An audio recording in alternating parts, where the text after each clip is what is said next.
প্রথম থেকেই দেখাচ্ছি তোমাদের। হ্যাঁ, এখানে আছে দেখো ভাত,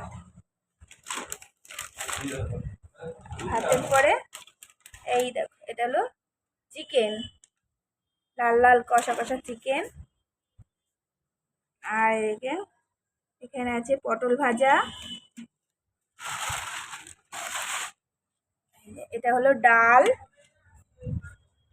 এই যে মাছের ঝোল, এই ভিতরে আছে পাঁপড়, এই দেখো এটা হলো চাটনি, আমের চাটনি। আর এই যে এটার নিচে আছে পায়েস।